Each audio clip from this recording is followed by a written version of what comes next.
গোপালের স্বভাব আর বদলালো না মহারাজ। এই বছর শেষ হতে চললো, তবু ঠিকঠাক সময়ে গোপাল রাজসভায় এলো না। এই নিয়ে তো কিছুই বলেন না। ভালো মনে করিয়েছ। আজ গোপাল এলে গোপালকে আচ্ছা করে কথা শোনাবো, তুমি দেখে নিও। খুব খুব দেরি হয়ে গেল মহারাজ। আমি আমি কথা দিয়েছিলাম যে আর দেরি হবে না। আমি আমার কথা রাখতে পারিনি, তাই আমাকে যা সাজা দেবেন আমি মাথা পেতে নেব মহারাজ। তোমাকে কি সাজা দেব বলো তো? যে নিজে এসে যেচে সাজা চায় তাকে কি সাজা দেওয়া যায়? কি বিজ্ঞানী?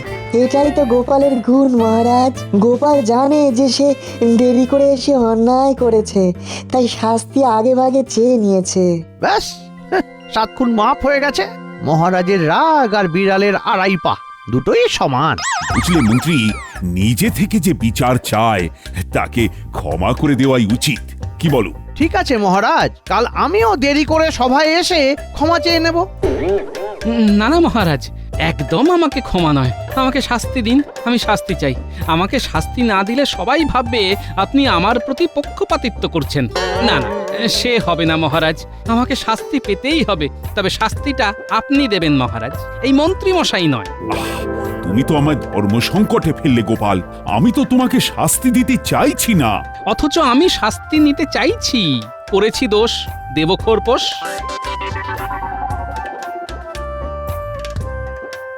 মহারাজ, বাইরে পুঁটি, ন্যাপলা, গুলটে ওরা সব দাঁড়িয়ে আছে। ওরা ভিতরে আসতে চায়। নিশ্চয়ই কিছু বলতে এসেছে। ওদের পাঠিয়ে দাও, শুনি ওরা কি বলে। যথা আজ্ঞা মহারাজ।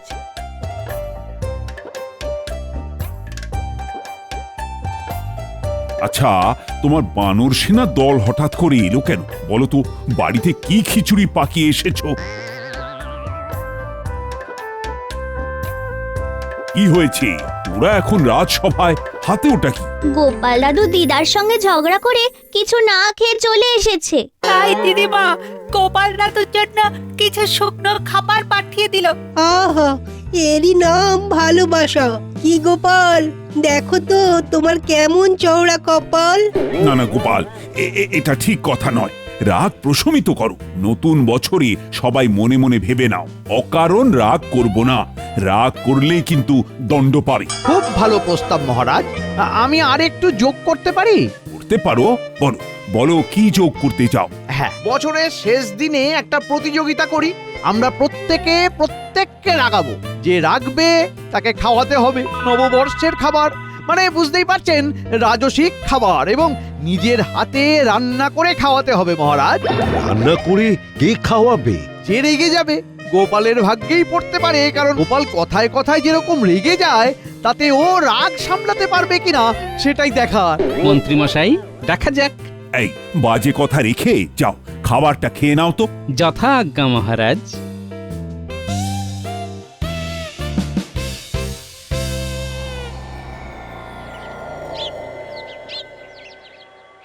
বছরের শেষ দিনে গোপালকে আমি এমন রাগিয়ে দেব যে গোপাল বুঝবে। হ্যাঁ, আপনার বুদ্ধির ওপর আমাদের সম্পূর্ণ আস্থা আছে। নিশ্চয়ই কিছু একটা ভেবে রেখেছেন। মহারাজের এই গোপাল প্রীতি আমার একদম ভালো লাগে না। কি আর করা যায়, মহারাজের উপর তো আর কথা বলা যায় না। তাহলে তোমরা প্রস্তুত? নববর্ষের দিনে গোপালের বাড়িতে ভোজ খেতে যাব। তার আগেই রান্নার পদ কি হবে সেটা আলোচনা করে নেব। মানে আমরা যে পদ বেছে দেব সেই পদ অনুযায়ী রান্না হবে, তাই তো? হ্যাঁ, সেটাই হবে। আমরা পালকে থাকবো না চামড়াতে থাকবো সেটা একটুখানি পরিষ্কার করে দিন। পালক নয়, হাসি মুখে খাসি। খাসি না হলে নতুন বছর জমে। শেষ পাতে লাল ক্ষীর দই। আহা, সেটা তো আগে থেকে না বলে দিলে সেদিনে পাওয়া যাবে না। আমি তো আগে থেকেই বলে দেব। কালই আমি লোক পাঠিয়ে নবদ্বীপের লাল ক্ষীর দই 10 হাঁড়ি বলে দিচ্ছি। ও, তার মানে ওই গোপালের ঘাড় ভেঙে নতুন বছরটা বেশ ভালোই জমবে। একটা প্রবাদ জানো তো? বছরের প্রথম দিনে যেটা হয় সারা বছর ধরে সেটাই ঘটে। তার মানে বলতে চাইছেন সারা বছর ধরে গোপালের ঘাড় ভেঙে আমাদের ভালোই চলবে। হ্যাঁ, একটা সুযোগ পেয়েছি, গোপালকে চিবিয়ে খাবো। চলো চলো বাড়ি আই, আমাকে পরিকল্পনা করতে হবে তো। চলো।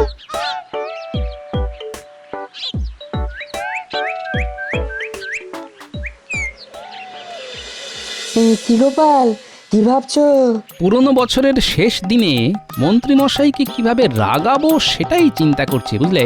মন্ত্রী মশাইয়ের কপাল কি মন্দ করতে পারবে গোপাল? শুনেছি মন্ত্রী গিন্নির হাতের রান্নাও বেশ ভালো। ভোজনের কি পদ? গোপালের কি অভিমত? দিনের শুরু হবে ফল দিয়ে, তারপর মধ্যাহ্ন ভোজন হবে সরু চালের ভাত, ঝুরঝুর আলু ভাজা বাদাম দিয়ে, খাসির মাংস, ভোলার দোকানের রসগোল্লা আর পান্তুয়া, আর শেষ পাতে লাল ক্ষীর দই। আহা, খাবারের কি বাহার, জমে যাবে আহার। তুমি নিশ্চিত যে মন্ত্রীমশাই রেগে যাবেন? রাখবেন মানে? রেগে আগুন আর তেলে বেগুন হয়ে একেবারে পুড়ে যাবেন। তোমরা শুধু দেখে যাও। না হে গোপাল, সন্ধে হয়ে যাবে, আমার আবার অনেক কাজ আছে।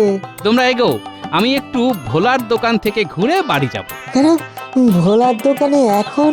নববর্ষ বলে কথা, মিষ্টির কথাগুলো আগে থেকে না বলে দিলে তখন যদি না পাওয়া যায়। ঠিক কথা। আসছি গো।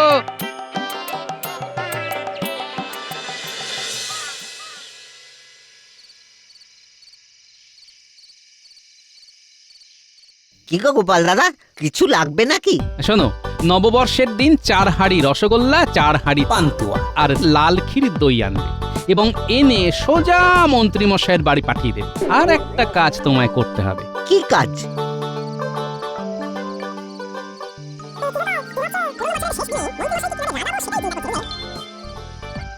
বুঝতে পারলে তো ভোলা? বিলক্ষণ। তাহলে তোমার কাছে সব পরিষ্কার হয়ে গেল। একদম তুমি জলের মতো পরিষ্কার করে আমাকে বুঝিয়ে দিয়েছো। এবার আমি জলের মতো পরিষ্কারভাবে কাজটাও ঠিক করব। ব্যাস, আর কি? নববর্ষ জমে দই না, একেবারে ক্ষীর।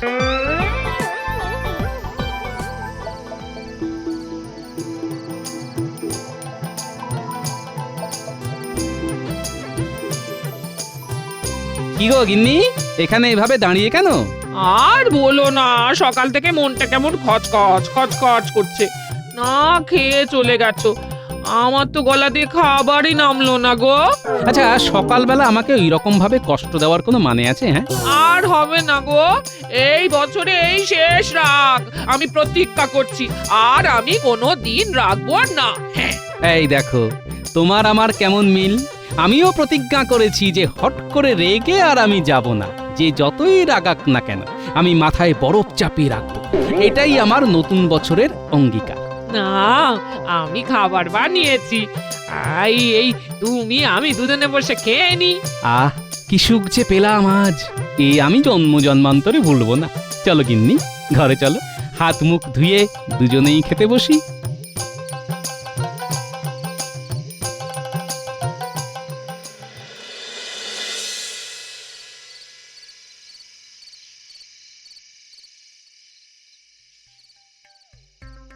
আজ খুব আনন্দ হচ্ছে গিন্নি, খুব আনন্দ হচ্ছে। আহা, নববর্ষের প্রথম দিন গোপালের বাড়িতে আমাদের খাওয়ার নিমন্ত্রণ। আহা, কেন গো, হঠাৎ করে গোপাল আমাদের খাওয়াতে যাবে কেন? আরে বাজিতে হেরে যাবে তো। আমাদের তো কথাই হয়েছে যে বাজিতে হেরে গেলে নববর্ষের ভোজ খাওয়াতে হবে।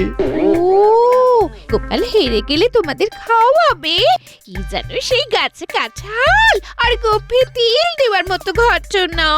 কতবার তো গোপালের পেছনে লাগলে, তোমার তো আর আশ মেটে না। দূর দূর, তুমি একেবারে বেরসিক। কোথায় আমাকে সমর্থন করবে, আমার পাশে দাঁড়াবে, তা না সবসময় আমাকে খুঁচিয়েই যাচ্ছ। দেখো, এবার দেখো, বাজি আমি জিতছি। ঠিক আছে, দেখবো দেখবো। নতুন বছর আসতে তো আর বেশি দেরি নেই। তা বাজিটা কি নিয়ে ধরেছিলে শুনি শুনি। আমাদের কথা হয়েছে যে চৈত্র সংক্রান্তিতে যে রেগে যাবে তাকে খাওয়াতে হবে।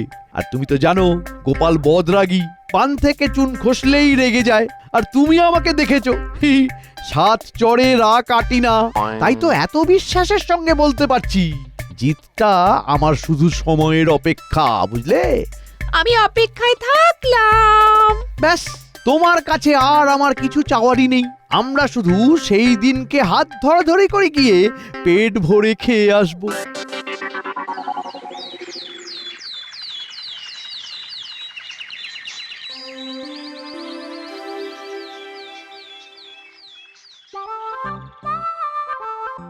কাল কিন্তু চৈত্র সংক্রান্তি, কালকেই তোমাদের পরীক্ষা। কি মনে আছে তো? আমরা সবাই গোপালের বাড়িতে খেতে যাচ্ছি, এটাই মনে আছে আপাতত। আপাতত নতুন বছরে খাবার খেতে যাচ্ছি, সেটা কার বাড়িতে কাল ঠিক হয়ে যাবে। আমার বাড়িতেও হতে পারে, আপনার বাড়িতেও হতে পারে। আমার ঘরে হবার কোনো সম্ভাবনাই নেই, কারণ আমি রাগী না। আমার মাথা বরফের মতো ঠান্ডা, আর ঠান্ডা মাথায় থাকি বলেই না মহারাজের মন্ত্রী হতে পেরেছি। হ্যাঁ, একদম ঠিক বলেছেন।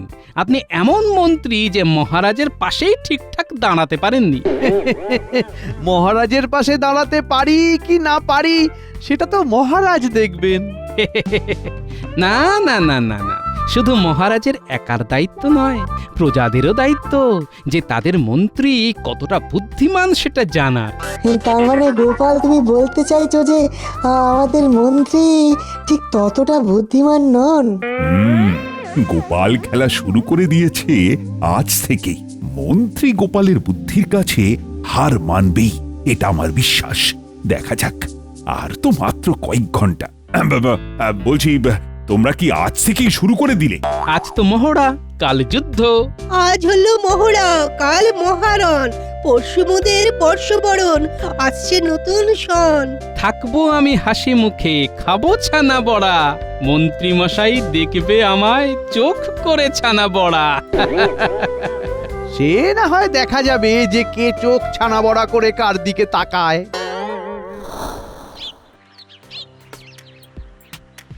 আজ মহড়াটা তো অমীমাংসিত ভাবেই শেষ হলো। মহড়া আর যুদ্ধের মধ্যেই তফাৎ আছে রাজবৈদ্য। আমি তো হাতের তাসই ফেলিনি। কাল সকাল আসুক। ও, তার মানে আপনি হাতের সেরা তাস এখনো ফেলেননি? আরে বাবা, আমি তো মন্ত্রী, আমার মাথায় তো অতিরিক্ত বুদ্ধি আছে বলেই না মহারাজ আমাকে মন্ত্রী করেছেন। সব বুদ্ধি যদি যুদ্ধের মহড়াতেই দিয়ে দিই, তাহলে যুদ্ধের দিন করব কি? হ্যাঁ,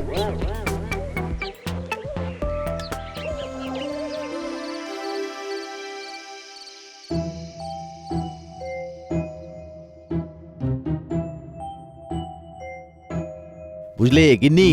হ্যাঁ, গোপালের হার শুধু সময়ের অপেক্ষা। আমি যে কাল জিতবই। জিতলেই ভালো, তবে গোপালকে হালকা ভাবে নিও না।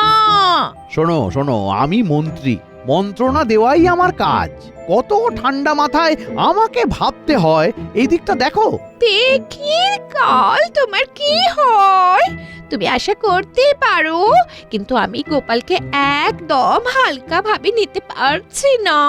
সত্যি তুমি পারো। ওই দেখো, একটুতে রেখে গেলে, এরপর তো গোপাল ঝড় যখন আসবে তখন তো সামলাতে পারবে না। বড্ড ভুল হয়ে যাচ্ছে। ঠিক ঠিক ঠিক ঠিক, আর নয় রাগ, শুধু অনুরাগ।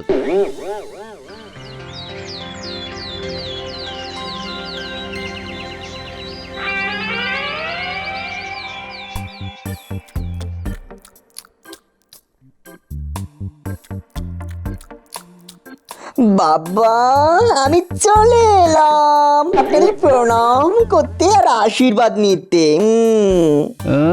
একদম মাসের শেষে তুমি এলে বাবা জীবন। না না না, রাগ করা চলবে না। বাহ, চমৎকার! কি সুন্দর চমক দিলে তুমি বাবা জীবন। আমি তো চমকে দিতেই ভালোবাসি, শুধু চমক আর ঠমক, এই নেই আমার জীবন। বাবা, বাবা সোনা। বাহ, তুমি কিরকম শান্ত আছো? তোমার শ্বশুর মশাই একেবারে মাটির মানুষ হয়ে গেছে গো। মানুষটা রাগ একেবারে ত্যাগ করেছে। হ্যাঁ, সত্যি বাবা, আপনি কি করে পারলেন? বড় কিছু পেতে গেলে কিছু তো ত্যাগ করতে হয় বাবা জীবন। বড় কিছু পাওয়া মানে কি বাবা? নববর্ষের ভোজটা মন্ত্রীমশাইয়ের বাড়িতে খাওয়া মা। আমি যদি জিতি তাহলে মন্ত্রীমশাই আমাদের সবাইকে নববর্ষের ভোজ খাওয়াবেন। যদি কেন বাবা, আপনি জিতবেন। সেটা আর বলতে, সেটা আমি জানি। শোনো, তোমাকেও আমার সাথ দিতে হবে। আমি তো আপনাকে সাহায্য করার জন্য বসে আছি। বলুন বাবা, আমাকে কি করতে হবে? শোনো বলছি।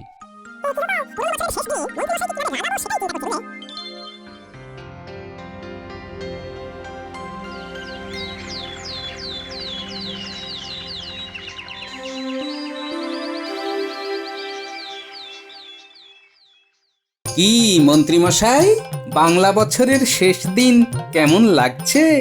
আর কেমন লাগছে গোপাল? মাথা ঠান্ডা রাখবো কথা দিয়েছি।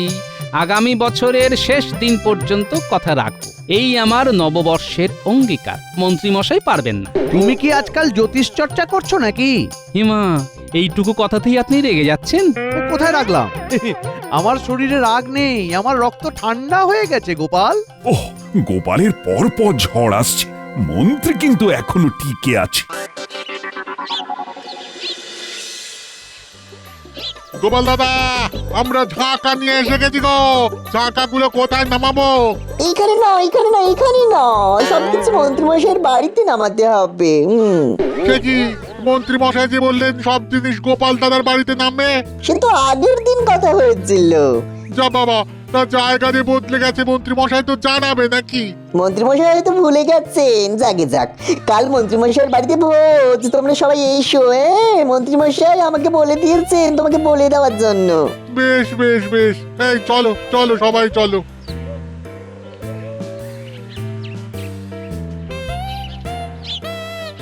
বাহ, এবার তো জমবে মজা। মহারাজ, এই ভোলা ময়রা মন্ত্রী মশাইয়ের সঙ্গে দেখা করতে এসেছে। কি কথা বলতে এসেছো বলো? যাও প্রহরী, যাও, তুমি এখন যাও। যথা আজ্ঞা মহারাজ। বলো ভোলা। আজ সকালে আপনার সব ধার বাকি মিটিয়ে দেবার কথা ছিল, আপনি এলেন না। মানে কি বলছো ভোলা? এই রে, আপনি বললেন যে ওই 5 হাঁড়ি রসগোল্লা আর 5 হাঁড়ি পান্তুয়া গোপাল দাদার বাড়ি পাঠিয়ে দিতে। আমি তো পাঠিয়ে দিলাম, এবার আমার পাওনাটা দিন, হাত উপর করুন। কি সব বলছো ভোলা? ওই রকম করে তাকালে কি হবে মন্ত্রী মশাই? পাওনাটা তো দিতে হবে। সে কি, আপনি এই রকম ভাবে আমাকে রাগাতে চাইছেন? আমি তো কথা দিয়েছি, আপনি যাই করুন আমি রাখবো না। এ একটা প্রকাণ্ড ষড়যন্ত্র মহারাজ। ঠিক আছে, আমি তাহলে ওই গিন্নিমার কাছে যাচ্ছি, আমি ওনার কাছেই পাওনা গন্ডা বুঝে নেব। মহারাজ, মন্ত্রী মশাই স্ত্রী এসে দাঁড়িয়ে আছেন, তিনি আপনার সাথে দেখা করতে চাইছেন, আর সাথে 3-4 জন ঝাঁকা মুটে। পাঠিয়ে দাও। যথাজ্ঞা মহারাজ। নিন মন্ত্রীমশাই, এবার ঝড়টা সামলান। এই ঝড়েই আপনার অঙ্গীকারের খুঁটি উড়ে যাবে। কি মন্ত্রী, তোমার গিন্নি এখানে কেন? আবার কি ঝামেলা পাকিয়েছো? ঠিক বুঝতে পারছি না। লড়াইটা শুরু হতে হতেই শেষ।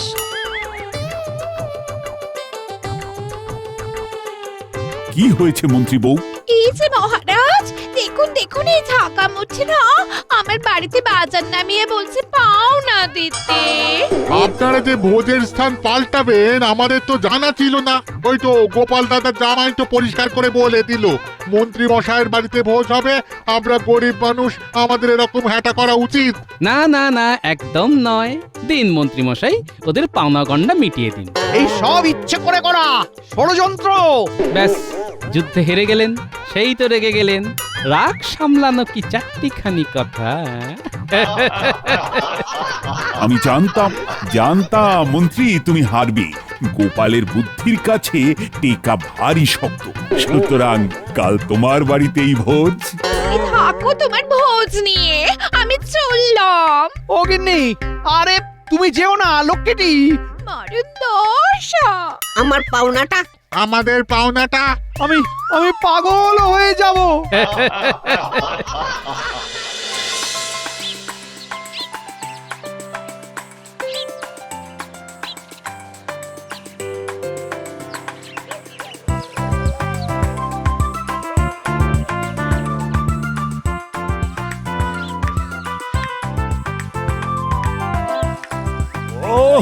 গোপাল তো জমিয়ে রাঁধছে।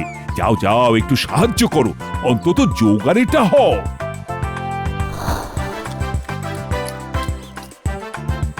শুভ নববর্ষ মন্ত্রী মশাই, নতুন বছর আপনার ভালো কাটুক। মন্ত্রী মশাই, খুব ভালো খাচ্ছি। বাবা, রান্নাটা যে কি ভালো করেছে। নতুন বছরের প্রথম দিন, তার মানে সারা বছরে মন্ত্রী মশাইয়ের বাড়িতে ভোজ খাবো। আজ খুব আনন্দ হচ্ছে।